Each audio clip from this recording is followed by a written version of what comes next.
guys! Ako nga po ulit ang inyong payroll barista na walang kapaguran.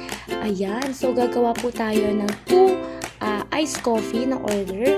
Ayan, actually pasara na dapat ako. Umuwi na rin yung isang barista natin. Pero dahil merong pahabol na order, accommodate po natin yan, prepare natin.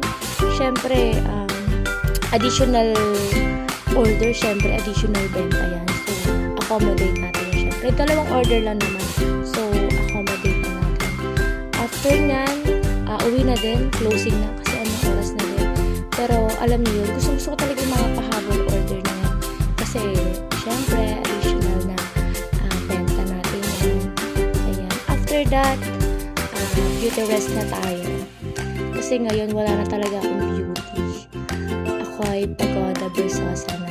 Pero actually, hindi naman ako yung barista buong araw. Ayan. Yung isa nating kasamahan na umuwi na siya talaga yung barista. Magko-closing lang talaga dapat ako. Pero ayun, may pahabol tayo. Siyempre, accommodate natin yun. Sayang naman. Saglit lang naman ang pag-prepare. Kaya, kadals lang. Ayan, done na!